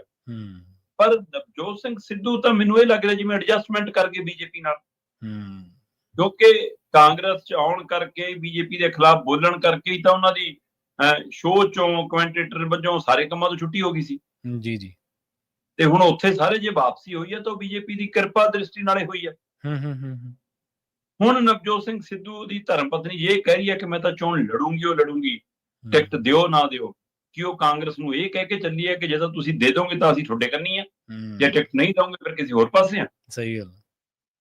ਕੀ ਉਹ ਆਜ਼ਾਦ ਤੱਕ ਸੋਚ ਰਹੇ ਨੇ ਕਿ ਉਹ ਮਜੀਠੀਆ ਦਾ ਅੰਕੜਾ ਤਾਂ ਇਹ ਹੈ ਕਿ ਜੇ ਮਜੀਠੀਆ ਨੂੰ ਬੀਜੇਪੀ 'ਚ ਗਿਆ ਫਿਰ ਆਪਾਂ ਅਕਾਲੀਆਂ 'ਚ ਚਲੇ ਜਾਵਾਂਗੇ, ਜਿਹੜਾ ਕਿ ਲੱਗਦਾ ਨਹੀਂਗਾ ਜੀ। ਕੁੱਲ ਮਿਲਾ ਕੇ ਲੱਗਦਾ ਕਿ ਜਾਂ ਤਾਂ ਇਹ ਟੱਬਰ ਕਾਂਗਰਸ 'ਚ ਮੁੜ ਕੇ ਸਰਕਾਰ ਹੋਣਾ ਚਾਹੁੰਦਾ, ਬਸ਼ਰਤੇ ਹਾਈ ਕਮਾਨ ਨਵਜੋਤ ਸਿੱਧੂ ਨੂੰ ਫਿਰ ਉਹੀ ਥਾਂ ਦੇ ਦੇਵੇ ਜਿੱਥਾਂ ਤੇ ਉਹ ਪਹਿਲਾਂ ਰਿਹਾ, ਪੁਰਾਣੀ ਖਾਹ ਤੇ ਲਿਆਵੇ ਉਹਨੂੰ, ਨਹੀਂ ਕਿ ਨਵਜੋਤ ਸਿੰਘ ਸਿੱਧੂ ਦੀ ਘਰ ਵਾਪਸੀ ਵੀ ਹੋ ਸਕਦੀ। ਪ੍ਰਵੀਨ ਜੀ, ਜਦੋਂ ਨਵਜੋਤ ਸਿੰਘ ਸਿੱਧੂ ਰਾਜ ਸਭਾ ਛੱਡ ਕੇ ਆਏ ਤਦ ਹਰ ਥਾਂ ਦੇ ਉੱਤੇ ਇਹੀ ਚਰਚਾ ਸੀ ਕਿ ਨਵਜੋਤ ਸਿੰਘ ਸਿੱਧੂ ਆਮ ਆਦਮੀ ਪਾਰਟੀ ਜਾ ਰਹੇ ਨੇ। ਔਰ ਬੈਠਕ ਵੀ ਹੋ ਗਈ ਸੀ ਕੇਜਰੀਵਾਲ ਨਾਲ ਇੱਕ ਵਾਰ ਬ੍ਰੇਕਫਾਸਟ ਤੇ। ਉਸ ਤੋਂ ਬਾਅਦ ਇਹ ਆਪੇ ਕਹਿਣ ਲੱਗ ਗਏ ਸੀ ਕਿ ਮੇਰਾ ਤਾਂ ਫੋਨ ਨਹੀਂ ਚੱਕਿਆ ਉਹਨੇ, ਜੇ ਉਹ ਹੈ। ਪਰ ਉਹਨਾਂ ਦਿਨਾਂ 'ਚ ਹਰ ਚੈਨਲ ਤੇ ਇਹੀ ਚਰਚਾ ਸੀ ਕਿ ਵੀ ਉਹ ਇੱਧਰ ਜਾਣਗੇ। ਉਸ ਸਮੇਂ ਸਾਡੇ ਜਗਤਾਰ ਸਿੱਧੂ ਸਾਹਿਬ ਪੱਤਰਕਾਰ ਨੇ ਇੱਕ ਡਿਬੇਟ ਦੇ ਵਿੱਚ ਚਰਚਾ ਸੀ ਤੇ ਮੈਂ ਕਿਹਾ ਵੀ ਉਹਦੇ ਕੋਲ ਆਪਸ਼ਨ ਕਾਂਗਰਸ ਪਈ ਆ, ਕਿਉਂਕਿ ਜਿਮਨੀ ਚੋਣ ਜਦੋਂ ਹੋਈ ਤਾਂ ਉਸ ਸਮੇਂ ਮਤਲਬ ਕਿ ਰਾਜ ਸਭਾ ਦੇ ਹਵਾਲੇ ਨਾਲ ਜਦੋਂ ਚੋਣ ਸੀਗੀ ਤਾਂ ਉਦੋਂ ਕੈਪਟਨ ਅਮਰਿੰਦਰ ਸਿੰਘ ਸੀਗੇ ਜੀ MP, ਤੇ ਜਦੋਂ ਦੂਜੀਆਂ ਵਿਧਾਨ ਸਭਾ ਚੋਣਾਂ ਆਉਣੀਆਂ ਸੀ ਤੇ ਉਸ ਤੋਂ ਬਾਅਦ ਉਹਨਾਂ ਨੇ MLA-ਸ਼ਿਪ ਲੜਨੀ ਸੀ ਤੇ ਵੀ MP ਦੀ ਸੀਟ ਤਾਂ ਫਿਰ ਕਾਂਗਰਸ ਦੀ ਖਾਲੀ ਹੋ ਗਈ, MP ਉਮੀਦਵਾਰ ਵਜੋਂ ਵੀ ਜਾ ਸਕਦੇ ਆ। ਮੈਂ ਕਿਹਾ ਸਹੀ, ਕਾਂਗਰਸ 'ਚ ਜਾ ਸਕਦੇ ਆ। ਚਲੋ MP ਨਾ ਸੀ, ਉਹਨਾਂ ਨੇ MLA ਲੜੀ, ਪਰ ਲੜੀ ਕਾਂਗਰਸ। ਹੁਣ ਅੱਜ ਦੀ ਤਰੀਕ ਦੇ ਵਿੱਚ ਜੇ ਕਾਂਗਰਸ 'ਚ ਉਹਦੀ ਐਡਜਸਟਮੈਂਟ ਨਹੀਂ ਹੁੰਦੀ ਤੇ BJP ਛੱਡਣ ਦਾ ਨਵਜੋਤ ਸਿੱਧੂ ਦਾ ਕਾਰਨ ਕੀ ਸੀ ਜੀ?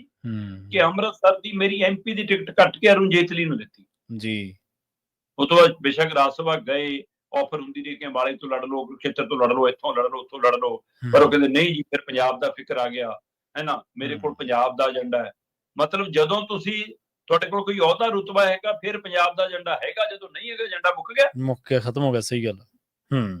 ਹੁਣ ਪੰਜਾਬ ਦਾ ਫਿਕਰ ਨਹੀਂ, ਹੁਣ ਪੰਜਾਬ ਦੇ ਮਸਲੇ ਨਹੀਂ ਹੱਲ ਹੋ ਗਏ ਸਾਰੇ। ਪਰ ਨਵਜੋਤ ਸਿੰਘ ਸਿੱਧੂ ਦੇ ਛੱਡਣ ਤੋਂ ਬਾਅਦ BJP ਨੇ ਵੀ ਸੋਚਣਾ, ਜਦੋਂ ਕਿਸੇ ਲੀਡਰ ਨੂੰ ਲਿਆ ਜਾਂਦਾ ਨਾ ਤਾਂ ਕੱਲੀ ਉਹ ਲੀਡਰ ਵਾਲੀ ਲਾਲਸਾ ਨਹੀਂ ਹੁੰਦੀ ਕਿ ਮੈਂ ਇਸ ਪਾਰਟੀ ਜਾ ਰਿਹਾ, ਪਾਰਟੀ ਨੂੰ ਵੀ ਤਾਂ ਲੋੜ ਹੁੰਦੀ ਹੈ ਤਾਂ ਲੈਂਦੀ ਹੈ ਪਾਰਟੀ। ਸਹੀ, ਪਾਰਟੀ ਵੀ ਆਪਣਾ ਫਾਇਦਾ ਦੇਖਦੀ ਹੈ। ਨਵਜੋਤ ਸਿੰਘ ਸਿੱਧੂ ਤੋਂ ਬਾਅਦ ਅਰੁਣ ਜੇਤਲੀ ਲੜੇ, BJP ਨਹੀਂ ਜਿੱਤ ਸਕੀ। ਉਸ ਤੋਂ ਬਾਅਦ ਅਛੀਨਾ ਲੜੇ ਤੇ ਫਿਰ ਬਾਹਰੋਂ ਜਿਹੜੇ ਸਾਡੇ ਉਹ ਰਹੇ ਨੇ ਰਾਜਦੂਤ, ਉਹਨਾਂ ਨੂੰ ਲਿਆਂਦਾ। BJP ਨੇ ਜਿੰਨੀਆਂ MP ਦੀਆਂ ਚੋਣਾਂ ਜਿਮਨੀ ਚੋਣ ਤੋਂ ਇਲਾਵਾ ਬਾਕੀ ਵੀ ਅੰਮ੍ਰਿਤਸਰ ਤੋਂ ਲੜੀਆਂ, BJP ਨਹੀਂ ਜਿੱਤੀ ਸਿੱਧੂ ਤੋਂ ਬਾਅਦ। ਫਿਰ ਉਹ ਵੀ ਸੋਚ ਸਕਦੀ ਹੈ ਕਿ ਸਿੱਧੂ ਨੂੰ ਲਿਆ ਕੇ ਦੁਬਾਰਾ ਲੜਾ ਕੇ ਦੇਖ ਲਈਏ। ਸਹੀ। ਤੇ ਸਿੱਧੂ ਨੂੰ ਵੀ ਲੱਗੂਗਾ ਕਿ ਮੇਰੀ ਉੱਥੇ ਘਰ ਵਾਪਸੀ ਹੋ ਰਹੀ ਹੈ ਫਿਰ, ਕਿਉਂਕਿ ਵਿਚਾਰਧਾਰਾ ਤਾਂ ਮਿਲਦੀ ਹੋ, ਕਾਂਗਰਸ ਦਾ ਟੈਂਪਰੇਰੀ ਹੋਇਆ ਸੀ ਅਗਲਾ। ਸੋ ਇਸ ਲਈ ਇਹ ਦੋਏ ਆਪਸ਼ਨਾਂ ਹੈਗੀਆਂ ਨੇ। ਇਹ ਕੱਲੀ ਬੀਬੀ ਨਵਜੋਤ ਕੌਰ ਸਿੱਧੂ ਦਾ ਮਸਲਾ ਨਹੀਂ, ਨਵਜੋਤ ਸਿੰਘ ਸਿੱਧੂ ਦਾ ਮਸਲਾ ਵੀ ਹੈ। ਸੋ ਜੇ ਇੱਧਰ ਨਹੀਂ ਤਾਂ ਉੱਧਰ, ਕਿਉਂਕਿ ਜਦੋਂ ਤੁਹਾਨੂੰ ਸਿਰਫ ਅਹੁਦੇ ਦੀ ਲਾਲਸਾ ਹੋਵੇ ਫਿਰ ਤੁਹਾਡੇ ਲਈ ਪਾਰਟੀ ਵਿਚਾਰਧਾਰਾ ਕੋਈ ਮਾਇਨੇ ਨਹੀਂ ਰੱਖਦੀ, ਤੁਸੀਂ ਕਿਸੇ ਪਾਸੇ। ਨਾਲੇ ਜੇ ਬੰਦੇ ਦੀ ਆਪਦੀ ਕੋਈ ਵਿਚਾਰਧਾਰਾ ਹੋਵੇ ਤਾਂ ਫਿਰ ਪਾਰਟੀਆਂ ਨਹੀਂ ਬਦਲਦਾ, ਉਹ ਉਸ ਪਾਰਟੀ ਨੂੰ ਹੀ ਜਾਂਦਾ ਜਿਹੜੀ ਨਾਲ ਉਹਦੀ ਵਿਚਾਰਧਾਰਾ ਮੇਲ ਖਾਂਦੀ। ਜਦੋਂ ਸਿਆਸੀ ਵਿਚਾਰਧਾਰਾ ਤੋਂ ਹੀਣੇ ਲੋਕ, ਸਿਰਫ ਸਟਾਰਡਮ ਦੇ ਵਿੱਚੋਂ ਨਿਕਲੇ ਲੋਕ ਆ ਜਾਂਦੇ ਨੇ, ਫਿਰ ਉਹਨਾਂ ਨੂੰ ਕਈ ਫੈਸਲੇ ਔਖ ਦਿੰਦੇ ਨੇ, ਤੰਗੀ ਦਿੰਦੇ ਨੇ, ਔਖੇ ਹੁੰਦੇ ਨੇ ਕਈ ਫੈਸਲਿਆਂ ਦੇ ਉੱਤੇ।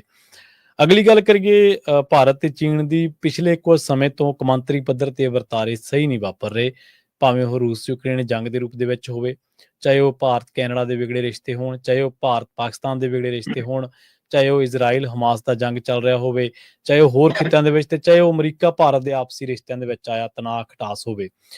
ਹੁਣ ਖਬਰ ਆ ਰਹੀ ਹੈ ਕਿ 5 ਸਾਲਾਂ ਬਾਅਦ ਚੀਨ ਦੇ ਲਈ ਭਾਰਤ ਤੋਂ ਸਿੱਧੀਆਂ ਉਡਾਣਾਂ ਸ਼ੁਰੂ ਹੋਣਗੀਆਂ ਜੀ। ਬਿਲਕੁਲ ਜੀ, ਇਹ ਕਈ ਪਾਸਿਓਂ ਸੁਖਾਵੀ ਖਬਰ ਵਜੋਂ ਇਹਨੂੰ ਦੇਖਿਆ ਜਾ ਰਿਹਾ ਜੀ। ਭਾਰਤ ਤੇ ਚੀਨ ਦੇ ਵਿਚਾਲੇ ਕਰੋਨਾ ਕਾਲ ਦੇ ਦੌਰਾਨ 2020 ਚ ਉਡਾਨਾਂ ਰੁਕੀਆਂ ਸੀ। ਉਸ ਸਮੇਂ ਕਿਹਾ ਗਿਆ ਸੀ ਕਿ ਕਰੋਨਾ ਵਾਇਰਸ ਹੀ ਚੀਨ ਚ ਪੈਦਾ ਹੋਇਆ ਜੀ, ਚੀਨ ਨੇ ਆਹ ਕੀਤਾ ਜੀ, ਚੀਨ ਦੇ ਉੱਥੋਂ ਹੋਇਆ ਜੀ, ਤੇ ਉਸ ਤੋਂ ਬਾਅਦ ਦੁਨੀਆ ਭਰ ਪ੍ਰਭਾਵਿਤ ਹੋਈ ਜੀ, ਰੋਕਾਂ ਲੱਗੀਆਂ। ਕਈ ਉਹਨੂੰ ਮੈਨ ਮੇਡ ਵੀ ਕਹਿੰਦੇ ਸੀ ਕਿ ਇਹ ਤਾਂ ਸ਼ਰਾਰਤ ਹੈ ਜੀ, ਬਹੁਤ ਕਈ ਚਰਚਾਵਾਂ ਉਹਦੇ ਪਿੱਛੇ ਅਜੇ ਵੀ ਖੜੀਆਂ ਨੇ, ਉਹ ਥਿਉਰੀਆਂ ਸਾਰੀਆਂ। ਪਰ ਚੀਨ ਦੇ ਭਾਰਤ ਦੇ ਵਿਚਾਲੇ ਵੀ ਹੋਰਨਾਂ ਮੁਲਕਾਂ ਵਾਂਗ ਉਡਾਨਾਂ ਰੁਕੀਆਂ, ਪਰ ਮੁੱਖ ਤੌਰ ਤੇ ਉਡਾਨਾਂ ਰੁਕਣ ਦਾ ਕਾਰਨ ਬਣਿਆ ਸੀ ਗਲਵਾਨ ਘਾਟੀ ਦੀ ਖੂਨੀ ਝੜਪ। ਉਹ ਰਿਸ਼ਤਿਆਂ ਨੇ, ਉਸ ਘਟਨਾ ਨੇ ਸਾਡੇ ਰਿਸ਼ਤਿਆਂ 'ਚ ਬਹੁਤ ਜ਼ਿਆਦਾ ਕੜੱਤਣ ਲਿਆ ਸੀ, ਬਹੁਤ ਜ਼ਿਆਦਾ ਜ਼ਰੂਰੀ ਲਿਆ ਸੀ। ਇਹ ਕਰੀਬ ਗੱਲ ਹੈਗੀ ਹੈ 15 ਜੂਨ 2020 ਦੀ। 15 ਜੂਨ 2020 ਨੂੰ ਗਲਵਾਨ ਘਾਟੀ ਦੇ ਵਿੱਚ ਖੂਨੀ ਝੜਪ ਹੋਈ ਸੀ ਤੇ ਉਸ ਤੋਂ ਬਾਅਦ ਫਿਰ ਇਹ ਰਿਸ਼ਤਾ ਲਗਭਗ ਪੱਕਾ ਹੀ ਟੁੱਟ ਗਿਆ ਤੇ ਸਾਰੀਆਂ ਉਡਾਨਾਂ ਦੋਵਾਂ ਮੁਲਕਾਂ ਦੀਆਂ ਲਗਭਗ ਬੰਦ ਹੋ ਗਈਆਂ ਤੇ ਇਹ ਰਿਸ਼ਤਿਆਂ ਦੀ ਕਾਫੀ ਕੜੱਤਣ ਵੱਧ ਗਈ। ਫਿਰ ਰੂਸ ਦੇ ਵਿੱਚ ਭਾਰਤ ਦੇ ਪ੍ਰਧਾਨ ਮੰਤਰੀ ਤੇ ਸ਼ੀ ਜਿਨਪਿੰਗ ਚੀਨ ਦੇ ਰਾਸ਼ਟਰਪਤੀ ਦੀ ਮੁਲਾਕਾਤ ਹੁੰਦੀ ਹੈ, 2024 ਦੀ ਗੱਲ ਹੈ। ਤੇ ਉਹ ਤੋਂ ਬਾਅਦ ਥੋੜੀ ਜਿਹੀ ਮੰਨਿਆ ਜਾ ਰਿਹਾ ਕਿ ਰਿਸ਼ਤਿਆਂ ਦੀ ਬਰਫ਼ ਪਿਘਲ ਸਕਦੀ ਹੈ, ਪਰ ਇਸ ਬਰਫ਼ ਨੂੰ ਪਿਘਲਾਇਆ ਅਮਰੀਕਾ ਨੇ। ਜਦੋਂ ਟਰੰਪ ਹੋਰਾਂ ਨੇ ਟੈਰਿਫ ਬਾਰ ਸ਼ੁਰੂ ਕੀਤੀ, ਟੈਰਿਫ ਲਾ ਦਿਓ ਜੀ ਇੰਨੇ %, ਤੇ ਉਹਦੇ ਵਿੱਚ ਫਿਰ ਉਹਦੀ ਜੱਦ ਦੇ ਵਿੱਚ ਚੀਨ ਵੀ ਆਇਆ। ਬੇਸ਼ੱਕ ਚੀਨ ਨੇ ਮੋੜਵਾ ਜਵਾਬ ਵੀ ਦਿੱਤਾ। ਉਹਦਾ ਰੂਸ ਯੂਕਰੇਨ ਦੀ ਜੰਗ ਵੀ ਸੀ ਤੇ ਭਾਰਤ ਦੇ ਉੱਤੇ ਵੀ ਤੇਲ ਲੈਣ ਕਰਕੇ ਪਾਬੰਦੀਆਂ ਦਾ ਦੌਰ ਸ਼ੁਰੂ ਹੋਇਆ, ਟੈਰਿਫ ਲੱਗਣਾ ਸ਼ੁਰੂ ਹੋਇਆ, 100% ਲਾ ਦਿਓ ਜੀ, 25+25 ਲਾ ਦਿਓ ਜੀ। ਤੇ ਇਹ ਚੀਜ਼ ਨੇ ਰੂਸ ਨੂੰ, ਚੀਨ ਨੂੰ ਤੇ ਭਾਰਤ ਨੂੰ ਇੱਕ ਕਤਾਰ 'ਚ ਖੜੇ ਕਰਤਾ। ਬੇਸ਼ੱਕ ਅਜੇ ਵੀ ਸਾਡੇ ਪ੍ਰਧਾਨ ਮੰਤਰੀ ਗਾਹੇ ਬਗਾਏ ਟਰੰਪ ਦੀ ਤਾਰੀਫ ਵੀ ਕਰ ਲੈਂਦੇ ਆ, ਉਹਦੇ ਨਾਲ ਇਹ ਵੀ ਦਿਖਾਉਣ ਦੀ ਕੋਸ਼ਿਸ਼ ਕਰਦੇ ਆ ਕਿ ਮੇਰਾ ਤਾਂ ਮਿੱਤਰ ਹੈ ਜੀ, ਕੁਦਰਤੀ ਦੋਸਤਾਨਾ ਸੰਬੰਧ ਹੈ। ਪਰ ਚੀਨ ਤੇ ਇਹ ਆਪਸ 'ਚ ਇਸ ਦੌਰ 'ਚ ਨੇੜੇ ਆਏ, ਮੁਲਾਕਾਤਾਂ ਵੀ ਹੋਈਆਂ, ਆਉਣ ਜਾਣ ਸ਼ੁਰੂ ਹੋਇਆ, ਆਦਾਨ ਪ੍ਰਦਾਨ ਹੋਇਆ। ਤੇ ਉਹ ਸਭ ਤੋਂ ਬਾਅਦ ਫਿਰ ਇਹ ਕੁਝ ਫੈਸਲੇ ਹੋਏ, ਮਾਨਸਰੋਵਰ ਦੀ ਯਾਤਰਾ ਸ਼ੁਰੂ ਹੋ ਗਈ ਹੈ ਨਾ, ਟੂਰਿਸਟ ਵੀਜ਼ਿਆਂ ਨੂੰ ਰਾਹ ਖੁੱਲ ਗਿਆ। ਤੇ ਹੁਣ ਭਾਰਤ ਸਰਕਾਰ ਵੱਲੋਂ, ਭਾਰਤ ਦੇ ਵਿਦੇਸ਼ ਮੰਤਰਾਲੇ ਵੱਲੋਂ ਇਹ ਜਨਤਕ ਤੌਰ ਦੇ ਉੱਤੇ ਸਾਹਮਣੇ ਲਿਆਂਦੀ ਗਈ ਗੱਲ ਕਿ ਦੋਵਾਂ ਮੁਲਕਾਂ ਵਿਚਾਲੇ 5 ਸਾਲ ਬਾਅਦ 2020 ਤੋਂ ਬਾਅਦ ਹੁਣ 2025 ਦੇ ਵਿੱਚ ਉਡਾਨਾਂ ਸ਼ੁਰੂ ਹੋਣ ਜਾ ਰਹੀਆਂ। ਸੋ ਇਹ ਕਹਿਣ ਤੋਂ ਬਾਅਦ ਤੁਰੰਤ ਜਦ ਜਿਹੜੀਆਂ ਭਾਰਤੀ 에ਅਰਲਾਈਨਸ ਕੰਪਨੀਆਂ ਨੇ ਕੁਝ, ਉਹਨਾਂ ਵੱਲੋਂ ਇਹ ਸੂਚਿਤ ਆ ਗਈ ਕਿ ਜੀ 26 ਅਕਤੂਬਰ ਤੋਂ, ਮਤਲਬ ਇਸ ਮਹੀਨੇ ਦੇ ਆਖਰੀ ਹਫ਼ਤੇ 'ਚ ਜਾ ਕੇ 26 ਅਕਤੂਬਰ ਤੋਂ ਦੋਵਾਂ ਮੁਲਕਾਂ ਦੇ ਵਿਚਾਲੇ ਉਡਾਨਾਂ ਸ਼ੁਰੂ ਹੋ ਜਾਣਗੀਆਂ। ਪ੍ਰਵੀਨ ਜੀ 539 ਉਡਾਨਾਂ ਹਰ ਮਹੀਨੇ ਆਪਸ 'ਚ ਚੱਲਦੀਆਂ ਸੀ ਦੋਵਾਂ ਮੁਲਕਾਂ ਵਿਚਾਲੇ। ਠੀਕ ਹੈ, ਅੱਛਾ। 539 ਮਤਲਬ 17-18 ਉਡਾਨਾਂ ਰੋਜ਼। ਮਤਲਬ ਚੰਗੀ ਆਮਦ ਸੀ ਆਉਣ ਜਾਣ ਦੀ, ਤਾਂ ਹੀ ਇਹ ਸੀਗਾ ਨਾ। ਸੋ ਇਸ ਲਈ ਇਹ ਦੋਵਾਂ ਮੁਲਕਾਂ ਲਈ ਵੀ, ਕਾਰੋਬਾਰੀਆਂ ਲਈ ਵੀ, ਤੇ ਜਿਹੜੇ ਸਾਡਾ ਅਰਥਚਾਰੇ ਦਾ ਚੱਕਰ ਹੈ ਉਹਦੇ ਲਈ ਵੀ, ਤੇ ਖਾਸ ਕਰਕੇ ਇਸ ਰਿਸ਼ਤਿਆਂ ਲਈ ਦੁਨਿਆਵੀ ਤੌਰ ਦੇ ਉੱਤੇ ਜਿਹੜੀ ਤਾਕਤ ਹੈ ਇਸ ਸਮੇਂ ਚੀਨ ਤੇ ਭਾਰਤ, ਜੇ ਉਹ ਨੇੜੇ ਆਉਂਦੇ ਨੇ ਤਾਂ ਕੁਝ ਚੁਣੌਤੀਆਂ ਦਿੱਤੀਆਂ ਜਾ ਸਕਦੀਆਂ ਨੇ ਜਿਹੜੀਆਂ ਸ਼ਕਤੀਆਂ ਨੂੰ, ਜਿਹੜੀਆਂ ਸਾਡੇ ਤੇ ਨਜ਼ਰ ਰੱਖਦੀਆਂ ਨੇ। ਸੋ ਇਸ ਲਈ ਇਸ ਨੂੰ ਇਸ ਨਜ਼ਰੀਏ ਤੋਂ ਵੀ ਦੇਖਿਆ ਜਾ ਰਿਹਾ, ਕਿਉਂਕਿ ਹੁਣ ਜੇ ਚੀਨ ਜਾਣਾ ਹੁੰਦਾ ਸੀ ਤਾਂ ਬਾਇਆ ਮਲੇਸ਼ੀਆ, ਥਾਈਲੈਂਡ, ਸਿੰਗਾਪੁਰ, ਇਹਨਾਂ ਰਾਹੀਂ ਹੋ ਕੇ ਜਾਣਾ ਪੈਂਦਾ ਸੀ। ਤੇ ਖਾਸ ਕਰਕੇ ਜਿਹੜੇ ਮੁਲਕ ਇੱਧਰ, ਜਿਵੇਂ ਜੇ ਅਮਰੀਕਾ, ਕੈਨੇਡਾ ਜਾਂ ਹੋਰਨਾਂ ਮੁਲਕਾਂ ਦੀ ਗੱਲ ਕਰੀਏ, ਉਹਨਾਂ ਨੂੰ ਜਿਹੜਾ ਘੁੰਮ ਕੇ ਜਾਣਾ ਪੈਂਦਾ ਸੀ, ਟਿਕਟ ਬਹੁਤ ਮਹਿੰਗੀ ਪੈ ਗਈ ਸੀ। ਬਹੁਤ, ਜੇ ਚੀਨ ਵਾਲਾ ਰੂਟ ਖੁੱਲ ਜਾਂਦਾ ਤਾਂ ਉਹਦੇ ਨਾਲ ਵੈਸੇ ਵੀ ਚੀਨੀ ਚੀਜ਼ ਸਸਤੀ ਚੀਜ਼ ਮੰਨੀ ਜਾਂਦੀ ਹੈ ਨਾ। ਸੋ ਫਿਰ ਉੱਧਰੋਂ ਜੇ ਰਾਹ ਖੁੱਲਦਾ ਤਾਂ ਉਹ ਵੈਸੇ ਵੀ ਰਸਤਾ ਘਟਣ ਦੇ ਬਾਰੇ ਨਾਲ ਵੀ ਸਸਤਾ ਪੈਂਦਾ ਫਲਾਈਟਸ, ਤੇ ਜੇ ਚੀਨ ਮੁਕਾਬਲੇ ਚ ਆਉਂਦਾ ਤਾਂ ਫਲਾਈਟ ਦੀਆਂ ਕੀਮਤਾਂ ਤੇ ਵੀ ਅਸਰ ਪੈਣਾ। ਸੋ ਇਸ ਲਈ ਇਸ ਨੂੰ ਇਸ ਨੁਕਤੇ ਤੋਂ ਵੀ ਦੇਖਣ ਦੀ ਲੋੜ ਹੈ। NRI ਭਰਾਵਾਂ ਦੇ ਲਈ ਵੀ ਇਹ ਰਾਹਤ ਵਾਲੀ ਖਬਰ ਹੈ, ਤੇ ਭਾਰਤ ਚੀਨ ਲਈ ਵੀ ਜੀ ਵੱਡੀ ਰਾਹਤ ਵਾਲੀ ਖਬਰ ਹੈ ਕਿ ਦੋਵਾਂ ਮੁਲਕਾਂ 'ਚ ਹੁਣ 5 ਸਾਲਾਂ ਬਾਅਦ ਉਡਾਨ ਸ਼ੁਰੂ ਹੋਣ ਜਾ ਰਹੀ ਹੈ। ਜੀ ਵੇਖੋ, ਦੁਨੀਆ ਭਰ ਦੇ ਵਿੱਚ ਹਾਲਾਤ ਐਸੇ ਬਣ ਰਹੇ ਨੇ ਆਰਥਿਕਤਾ ਨੂੰ ਲੈ ਕੇ ਕਿ ਮੁਲਕਾਂ ਦਾ ਨੇੜੇ ਆਉਣਾ ਲਾਜ਼ਮੀ ਹੈ। ਗਲੋਬਲਾਈਜੇਸ਼ਨ ਜਿਹੜੀ ਵੱਧ ਰਹੀ ਸੀ ਇੱਕਦਮ, ਉਹਨੂੰ ਵਿਰਾਮ ਚਿੰਨ੍ਹ ਲੱਗ ਗਿਆ ਸੀ ਅਸਲ ਦੇ ਵਿੱਚ। ਕਈ ਖਿੱਤਿਆਂ ਦੇ ਵਿੱਚ ਤਣਾਅ ਆਉਣ ਕਰਕੇ ਨਾ, ਕਈ ਦੇਸ਼ਾਂ ਦੇ ਆਪਸੀ ਸੰਬੰਧ ਵਿਗੜਨ ਕਰਕੇ। ਪਰ ਜਿਹੜਾ ਕਾਰੋਬਾਰੀ ਜਾਂ ਆਮ ਬੰਦੇ ਦੇ ਲਿਹਾਜ਼ ਦੇ ਨਾਲ ਤਾਂ ਇਹ ਜਿਹੜੀਆਂ ਚੀਜ਼ਾਂ ਨੇ ਨਹੀਂ ਹੋਣੀਆਂ ਚਾਹੀਦੀਆਂ। ਜੰਗਾਂ, ਯੁੱਧਾਂ ਹਮੇਸ਼ਾ ਦੁਨੀਆ ਦਾ, ਲੋਕਾਈ ਦਾ, ਲੋਕਾਂ ਦਾ ਨੁਕਸਾਨ ਹੀ ਕਰਦੀਆਂ ਨੇ। ਸ਼ਰਮਾ ਜੀ, ਬਹੁਤ ਧੰਨਵਾਦ ਇਹਨਾਂ ਖਾਸ ਖਬਰਾਂ ਤੇ ਖਾਸ ਜਾਣਕਾਰੀਆਂ ਦੇ ਲਈ। ਸ਼ਰਮਾ ਜੀ, ਤੁਹਾਡਾ ਸਤਿ ਸ੍ਰੀ ਅਕਾਲ ਜੀ। ਪ੍ਰੋਗਰਾਮ ਖਬਰ ਤੇ ਨਜ਼ਰ ਨੂੰ ਆਪਾਂ ਇੱਥੇ ਸਮਾਪਤ ਕਰਾਂਗੇ। ਤੁਹਾਡਾ ਸਾਰਿਆਂ ਦਾ ਵੀ ਬਹੁਤ ਧੰਨਵਾਦ। ਸਤਿ ਸ੍ਰੀ ਅਕਾਲ। ਜੁੜੇ ਰਹੋ ਪੰਜਾਬੀ ਰੇਡੀਓ US।